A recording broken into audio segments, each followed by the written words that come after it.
हरिहर। आज आपसे गुरु कृपा पर चर्चा होगी। अक्सर आप कहते रहते हो कि गुरुजी, यह गुरु कृपा कैसे मिलती है। इसको थोड़ा गहराई से समझना होगा आपको। यह भी एक विधि है। पहली बात तो आप समझ लें कि गुरु कृपा का अर्थ है पूर्ण समर्पण। गुरु कृपा मिलती ही तब है जब तुम पूरी तरह से समर्पित हो जाते हो, और यह एक सुंदर विधि है। और अगर आप समर्पित नहीं हो सकते हो तो गुरु कृपा प्राप्त नहीं होगी। सीधा है। और असल में देखें तो गुरु कृपा दी नहीं जाती, गुरु कृपा ली जाती है। कोई गुरु उसे दे नहीं सकता, लेकिन आप उसे ले सकते हो। पूर्ण पुरुषों से, महापुरुषों से कृपा बहती है। कृपा उनका स्वभाव है, कृपा करना उनका स्वभाव है। जैसे कोई दीपक जलता है तो उससे प्रकाश फूटता है, वैसे ही यह पूर्ण पुरुष कृपा इनसे बहती रहती है। उन्हें प्रयत्न नहीं करना है, कृपा उनसे हमेशा बहती रहती है, अनायास बहती है। वह तो है ही। पाना आपका धर्म है, अगर पा सको तो पा लो। यह बात थोड़ी आपको समझ में कम आ रही होगी, लेकिन सच यही है। गुरु कृपा देता नहीं है, लेकिन शिष्य उसे पा लेता है। अब प्रश्न उठता है कि शिष्य कैसे हुआ जाए। तो फिर यह भी एक विधि है कि समर्पण कैसे किया जाए। थोड़ा समर्पण करना कठिन काम है। जैसे जब आप अपना क्रोध समर्पित नहीं कर सकते, दुख समर्पित नहीं कर सकते, तो फिर अपने अस्तित्व को समर्पित कैसे करोगे।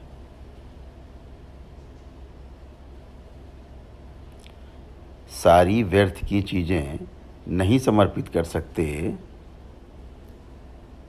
ये सब रोग जैसी चीज़ें हैं। जब आप इन्हें समर्पित नहीं कर सकते तो फिर आप अपने को कैसे समर्पित करोगे।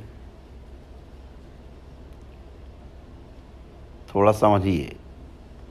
समर्पण का अर्थ है पूरा का पूरा समर्पित होना, समग्र समर्पण। आप अपने आप को अपने गुरु के हाथ में छोड़ देते हो और फिर आप कहते हो, अब मैं नहीं हूँ, अब आप ही हैं। आप जो चाहे करें। और यह कहकर जब आप प्रतीक्षा करते हो, जब आप फिर गुरु के पास यह पूछने नहीं जाते कि अब आगे आप क्या करेंगे, तब वाकई में आपने सच में समर्पण किया है। आप तो समाप्त हो गए। समर्पण का अर्थ कि आप तो पूरी तरह समाप्त हो गए। अब आपके पास पूछने को कुछ भी नहीं बचा। जब सही समय आएगा तो बात हो जाएगी, लेकिन अब ये कैसे हो, इसके लिए थोड़ा अत्यधिक सजग रहने की आवश्यकता पड़ेगी। सामान्यतः कई बुद्धिमान लोग ऐसा सोचते हैं कि समर्पण बहुत आसान है। ऐसा सोचना बहुत बुद्धिमानी का काम नहीं है। बहुत लोग सोचते हैं गुरु के चरण छुए और समर्पण हो गया, गुरु के चरणों में मस्तक रख दिया और समर्पण हो गया। यह समर्पण नहीं है, यह श्रद्धा है। आस्था है। समर्पण में पैर छूना उसका एक हिस्सा हो सकता है, लेकिन सिर्फ पैर छू लेने से, मस्तक चरणों में रख देने से समर्पण हो गया, ऐसा कभी भूल कर भी मत सोचना। समर्पण एक आंतरिक भाव दशा है। इसमें अपने आप को पूरी तरह से जलाकर खाक कर देना है, राख कर देना है। जहाँ पर केवल गुरु बचेगा, आप बिल्कुल नहीं होगे, सिर्फ गुरु ही बचता है। इसके लिए और भी ज़्यादा सतर्कता की आवश्यकता है। और ये सतर्कता क्या है? ये सतर्कता तब आती है जब आप किसी विधि का उपयोग करते हो और आप यह अनुभव करते हो कि मैं असहाय हूँ। लेकिन कोई प्रयोग करने के पहले ही अपने असहाय होने का निर्णय मत ले लीजिए, यह गलत निर्णय होगा। पहले जो भी विधियां हैं, वह विधियां चाहे तंत्र की हों, चाहे ध्यान की हों, साधनाओं की हों, जिधर भी आप जाना चाहते हैं, पहले उनका प्रयोग करो और पूरी प्रामाणिकता से, पूरी समर्पण के साथ प्रयोग करो। अगर विधियों से काम चल गया तो समर्पण की आवश्यकता बचेगी नहीं, फिर तो आप अपने आप ही पूरे हो जाओगे। अगर आप प्रामाणिक रूप से विधियों का प्रयोग करते हो और अपने आप को बिल्कुल धोखा नहीं देते हो और पूरा का पूरा करते हो जैसा बताया गया है, बावजूद इसके अगर कुछ भी नहीं मिलता, कुछ भी नहीं होता, तब आपको पहली बार अपने असहाय होने का अनुभव होगा। तब आप अनुभव करोगे कि मैं कुछ भी नहीं कर सकता हूँ। अगर ये भाव गहरे में चला जाए, असहायता का भाव, हेल्पलेस, यह भाव जब गहरे चला जाएगा, एकदम गहरे में चला जाएगा, तब आप समर्पण के योग्य बन जाओगे, इसके पहले नहीं। कभी आप सोचो, क्या आपने असहाय अनुभव किया है अपने आप को? कोई असहाय नहीं अनुभव करता है, कोई नहीं समझता है कि मैं असहाय हूँ। हर एक आदमी मानता है कि मैं यह कर सकता हूँ, मैं वह कर सकता हूँ, जब मैं चाहूँ तब कर सकता हूँ। हर एक आदमी सोचता है, क्योंकि मैं नहीं चाहता हूँ इसलिए नहीं करता हूँ। यदि चाहूँ तो जरूर कर लूँगा, जिस समय चाहूँगा, जिस क्षण चाहूँगा कर लूँगा। ना करने का इतना ही कारण है कि मैं भी करना नहीं चाहता हूँ। लेकिन कोई व्यक्ति असहाय अपने आप को नहीं मानता, अनुभव नहीं करता। लेकिन अगर कोई कहे कि गुरु कृपा से मामला बन सकता है, तो आप सोचोगे कि चलो फिर तो बढ़िया काम है।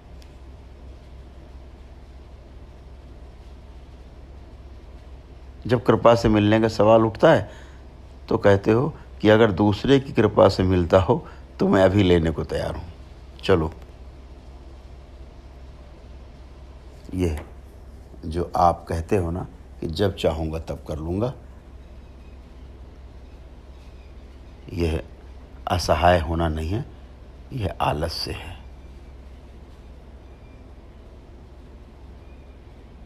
दोनों बातों में थोड़ा सा फर्क है। असहाय होना और आलसी होना, दोनों में बड़ा फर्क है। कृपा कभी आलस्य से नहीं मिलती, हमेशा असहाय अवस्था में ही मिलती है। और असहाय अवस्था आलस्य नहीं है। असहाय अवस्था केवल उन्हें ही प्राप्त होती है जो पहुंचने के लिए, गंतव्य पर पहुंचने के लिए सारे प्रयत्न कर चुके होते हैं, सारे प्रयास कर चुके होते हैं। उसके बाद भी जब कुछ नहीं मिलता, गंतव्य नहीं मिलता, हमारी मंजिल नहीं मिलती, तब आप पहली बार अपने को असहाय अनुभव करते हो। और तभी आप किसी के प्रति समर्पित हो सकते हो, तब आपका समर्पण एक पूर्ण विधि बन जाएगी। समर्पण अंतिम विधि है। हर जगह से हार जाओ, जब कुछ भी ना मिले, तो फिर समर्पण अंतिम विधि है। लेकिन आजकल लोग क्या उसका सबसे पहले प्रयोग करते हैं, सीधे गुरु के पास पहुंच के और समर्पण मान के और उससे पा जाना चाहते हैं। असंभव है, यह अंतिम है। जब करने से कुछ नहीं होता है, जब असहाय अवस्था प्रकट होती है और जब सारी आशाएं मिट जाती हैं और हमारा सारा अहंकार, आपका सारा अहंकार धूल में मिल जाता है और यह जान जाते हो आप कि मुझ अकेले से कुछ नहीं होगा, तब आपके हाथ गुरु के चरणों की ओर बढ़ते हैं। ये बढ़ना किसी और तरीके का बढ़ना होगा। तब आप असहाय होकर, बेसहारा होकर गुरु को खोजते हो। तब आप पूरे प्राणों से, पूरे हृदय से, पूरा का पूरा, तीनों केंद्रों के साथ गुरु के चरणों में बैठ जाते हो, लेट जाते हो। तब आप कृपा पाने के पात्र बन जाते हो। जब आप पात्र बन जाते हो तो प्रसाद आपको उपलब्ध हो जाता है। असल में देखा जाए तो यह प्रसाद, यह गुरु कृपा का प्रसाद तो सदा सदा उपलब्ध रहता ही है। सभी युगों में उपलब्ध रहा है। सभी कालखंड में महापुरुष, पूर्ण पुरुष होते रहे हैं शरीरों में। लेकिन जब तक आप अपने को खोने के लिए तैयार नहीं होगे, तब तक आप उनके संपर्क में नहीं आ सकते। यह भी हो सकता है कि आप ठीक उनके बगल में, आसपास, पीछे बैठे हो, बातें भी कर रहे हो, लेकिन आपका संपर्क नहीं होगा।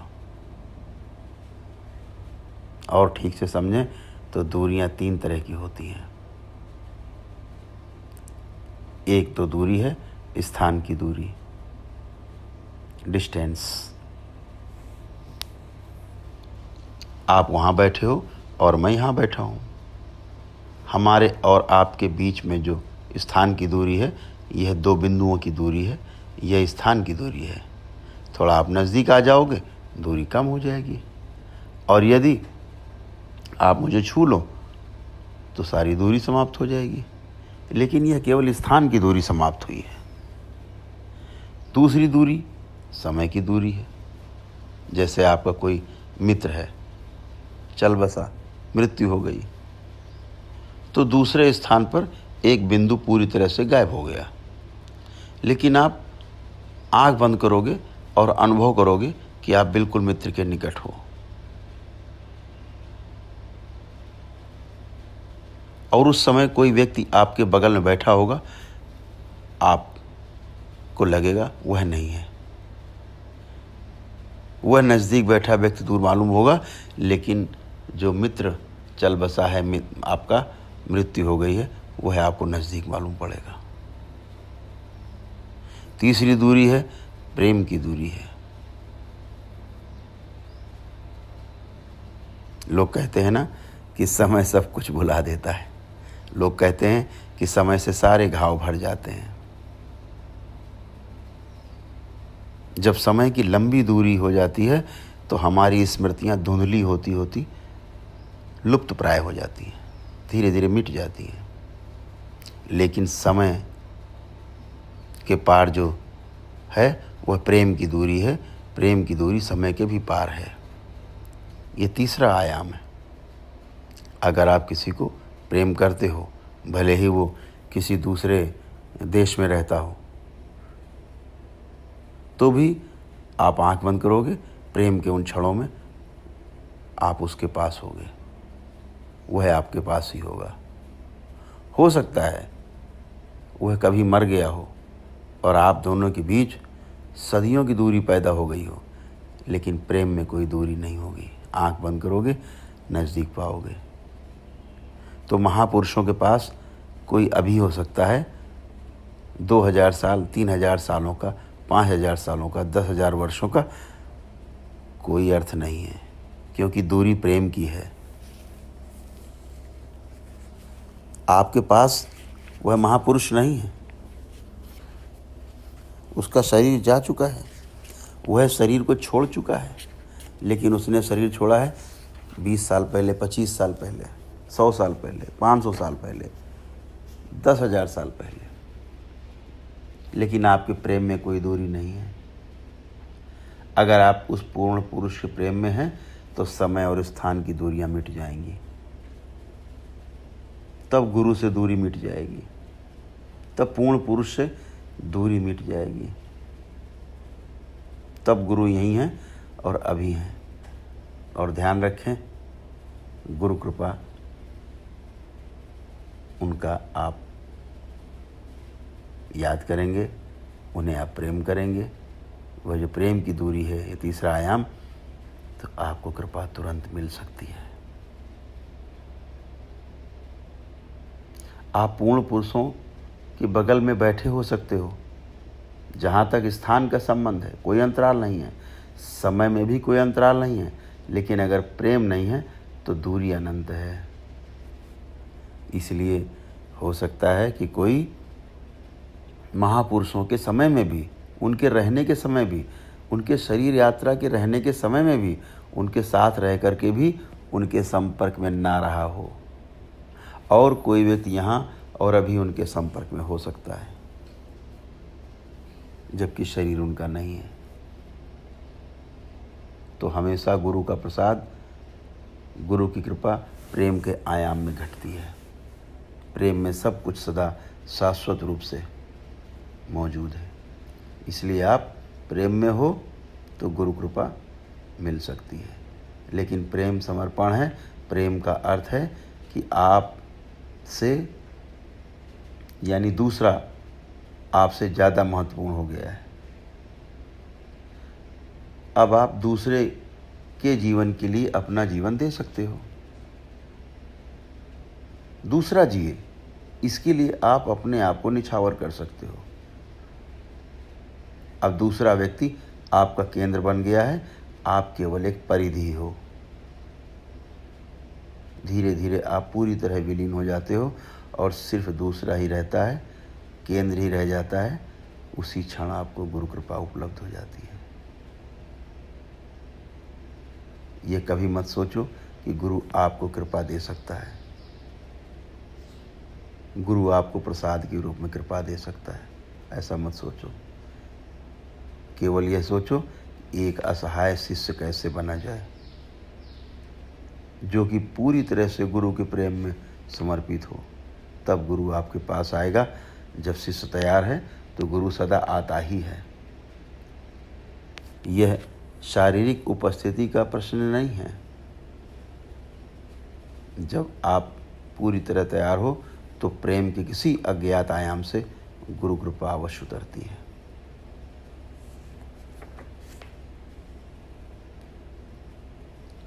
ऐसे अनेक विधियां हैं, लेकिन एक बात हमेशा ध्यान रखो कि